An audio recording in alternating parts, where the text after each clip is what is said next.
Hi, I'm Michael Clark, and this is Facts at 5. I'm here at LTV Studios in Wayne-Scott, New York, with the Town Supervisor from East Hampton, Peter Van Scoyoc. Welcome, Peter. Thanks, Michael. It's great to be back. Good to see you again. And I suppose the biggest news of this week has to do with the tropical storm on Tuesday, which I will not try to pronounce the name. Isaias. Oh, there you go. You've been practicing. Well, I've heard it said 3 or 4 different ways. I don't know if that's the right way to say it or not. Well, that's your way. Okay. So we were spared by that, the bulk of that, thankfully. But they're saying that this is going to be the busiest hurricane season in history. So we need to be ready, and obviously. And perhaps I was hoping that you could share what the internal processes are for the town when you know something's bearing down on us, or even the possibility. What's the plan that's set in motion? So we have a tried and true plan that, we've been through many northeasters and hurricanes over the years, over many years. And we have the emergency preparedness. We'll have a meeting in advance of landfall to make sure that all the necessary preparations, those boxes are checked off. And it ranges everything from highway, potentially piling sand in the dune breaches where the road ends are at the ocean beaches to prevent flooding in some of those low-lying areas. It includes Parks and Rec going around picking up garbage cans, moving the lifeguard stands off the beach, all that sort of thing. Reaching out to residents in low-lying areas if those areas are likely to be impacted by storm surge and high water levels. Typically we'll have mandatory evacuations in some of those low-lying areas. Napeag is one of the common areas, Lazy Point, around Accabonac Harbor, Girard Drive, northwest around the creek, those low-lying areas. In addition, we have our Human Services Department will be reaching out to seniors and shut-ins, making sure that they have preparation, and they prepare, and that they have what they need. Also, those who require, for instance, oxygen machines, any kind of medical device that has to have steady electrical service. We have a whole list of those folks and work with them. Obviously, our emergency services, the fire department makes all their prep. Highways also prepping for making sure they have supplies, plenty of chainsaw blades and whatnot to remove debris from the roads. There's shelters that we have within the township. This year with COVID, the Red Cross has revamped their shelter protocols and procedures to account for COVID concerns. So there's PPE that, masks need to be worn. The spacing is laid out. All the hand cleaning, sanitization is all taken into account. It's, like I said, a pretty well-oiled machine. It's been tested numerous times over the decades, and it's been perfected every time there's been a storm. If there was any issue that came up, that then is addressed. So it's been refined and improved. I think in any year we run the risk of having a major significant hurricane here. We've been very fortunate not to have had any. This last tropical storm, we really dodged a bullet on that. It was so much worse further west. We do have some outages of electricity still here in town since Tuesday. We've been forwarding those addresses to PSEG through our government channels, as well as the calls that the customers themselves have been making, trying to get our people back online. I think we had fewer than 50 outages in town, but if you look at the whole, tri-state region, it's something like 1.2 million people. Yes. Over 340,000 here on Long Island alone without power. So it was a pretty significant event, although we were spared here.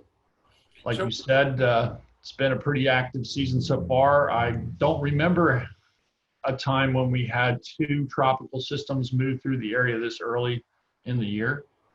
Usually we don't start seeing those till the end of August, but we have to be prepared for that. So say God forbid it happens, right? I mean, there's something big comes down the pike here. And do you guys like hunker down in a particular place? Or like take us through, just a real brief overview, if you would, of um, what happens if, like, okay, we know this is going to hit us, right? This storm is going to hit us. Are you guys all in one place, or how does the communication and keeping up with what's going on, how does that part happen? So there's an emergency command center where we coordinate with all the local fire districts and PD and everybody, and that's done through the emergency communications building in the village. We Okay. also have an EOC center right here on Town Hall that can be put into action if necessary. In the past major storms that we've had, we haven't had to use that, but that's available if need be as well. And again, I can think of the last time the EOC and we had that coordinated response was during that major snowstorm where we got 36 inches of snow. I think it was the highest recorded snowfall in East Hampton in history.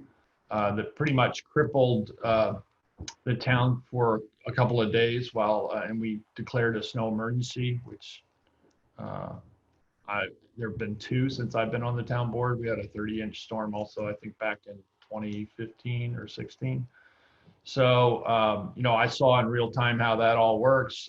Calls come in for service, the community, whatever comes up, people need to get, we had, for instance, that big snowfall, a woman who went into labor and with 36 inches of snow on the small roadway to her house, there was concern that she wasn't be able to get to the hospital. Front end loader was dispatched, cleared the way, Wow. escorted the ambulance or whatever to the point where they were on the major roads and clear. Baby was born at the hospital, everybody was fine. But, those are the kind of concerns that we deal with on a regular basis. They're somewhat exacerbated under, those kind of times of duress. But I have to say, I'm continually impressed by the professionalism and the dedication of all the people who are involved in those emergency responses. We're just so fortunate here between our fire departments, our police departments, and other town staff, highway department staff, buildings and grounds, to make sure that the town functions and that people's needs are being met. So, we're really lucky out here. I have to say that. So fortunate. That's for sure. And speaking of storms, we have a storm heading towards the East End in the form of a flotilla of boats heading towards Montauk, and it kind of leads us to our question of the week, which comes from somebody named Vinny in Montauk. His question is: with Trump stock headed towards Montauk today, what is the town doing to be sure it doesn't get out of hand? And are permits required? So for those who aren't aware, that Trump stock is kind of something that's been happening around, where people get together in boats and they bang the drum for the president. And apparently there's one heading from Orient, I think, to Montauk today on Friday. So how do you deal with that, Peter? How do you? Well, essentially, it's a campaign event. Originally, it was leaving from Orient, but as I understand it, that's been changed. They're actually leaving from Noyac Bay. Oh, okay. First, they're gathering Noyac Bay, leaving from there, going to Orient, and then going to Montauk, and they plan to raft up in Fort Pond Bay. It's really outside the town's jurisdiction, but we are coordinating our response through the East End Marine Law Enforcement Task Force, and also the U.S. Coast Guard will be taking the lead on the water, but we have our Marine Patrol units dedicated to that, as well as Marine Patrol on the beach there at Navy Road, and we'll have TCOs assigned to also. We're just taking precautions in case there are counter protests or anything like that. Nothing like that's really expected. These events held elsewhere really haven't caused any real problems, but we don't issue permits in this case because, as I said, it's outside of the town's jurisdiction. But we do have a pretty significant response coordinated with the other agencies to make sure everything goes off. Whose jurisdiction would that be, Peter? Well, as I said, the Coast Guard is taking the lead on the water. Right. This is mostly occurring within state waters. Okay. And again, the East End Marine Law Enforcement Task Force is a coordinated response within the region. And they're working with the Coast Guard. And as I said, we'll also have Marine Patrol units dispatched on the water, as well as presence on the sand. So, I certainly hope you described it as a storm. I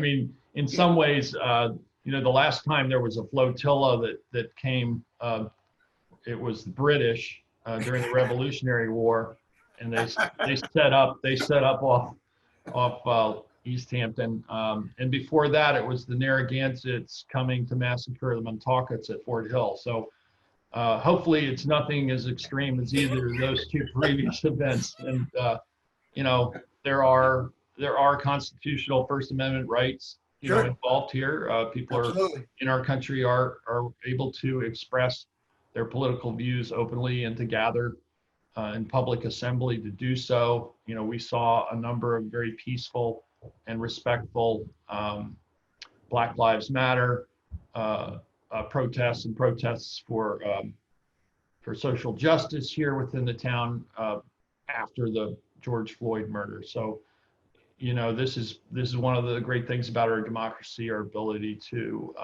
express ourselves. And, we ask that people be tolerant of other people's views, even if you don't agree with them, and just treat everybody with dignity and respect. And I think that's something really that's so crucial at this time when anxiety and I guess people, with the pandemic and the George Floyd thing and everything else that's going on in the world, everybody just needs to take a deep breath, relax a little bit, treat each other with dignity and respect, and we'll all be much better for it. That's what this country was really founded on, was the idea of tolerance of other religious views, of other races and whatnot. So we need to remember the tolerance, I think, and again, treat everybody with dignity and respect. Well said, Peter. We have a few minutes left. I know I saw a couple of press releases come across my desk today. I was wondering if you wanted to touch on them or any other developments you'd like to share with our Sure. viewers. Yeah, there's a lot going on. There's only so many press releases you really want to try and put out in a single day. But one of the press releases that has gone out is regarding the Northwest Fire District substation. We're having an official ribbon cutting today. The fire department and ambulance service moved some of their equipment in earlier in the week, and there was a little bit of a story about that. But we'll have the official ribbon cutting today ceremony, and this is a great thing for those within the Northwest Fire Protection District, because previous to that it was more than 5 miles in some cases to the nearest fire station, which meant that homeowners, the response time was longer. To get to fires, this reduces the response time. In addition, because of that reduced response time, residents should expect a significant reduction in their homeowners' insurance in the next 6 months to the year. That's great. So that should really be helpful on both counts. There's also a press release going out about Miram, which is Atlantic Terrace in Montauk. It's a hotel in a pre-existing non-conforming business in a residential neighborhood, and there've been issues with them expanding to restaurant use and adding additional bars and whatnot without site plan or approvals. Pre-existing non-conforming uses are not allowed to expand within the town. There have been a number of citations, and we are now seeking an injunction as some of this activity has continued. Also taking up commercial use on public beach. During the time of COVID, the governor's order also does not allow any type of commercial gathering on public beaches. So We think it's important to protect the sanctity of our residential neighborhoods and protect public beach access. So we're taking action. Sounds good, Peter. And you know, thank you for sharing all this information with us. And folks, please stay tuned after we're done here for Angela's interview with Anthony Madonna of Guildhall, talk about some of the things that are going on there. And once again, Peter, thank you very much for taking the time and being with us today. And we'll see you again next week, I suppose. Yes, thanks so much, Michael. Pleasure to Okay. be here. Stay safe, be well, everyone. Enjoy your Bye. weekend. Have a good day. Take care.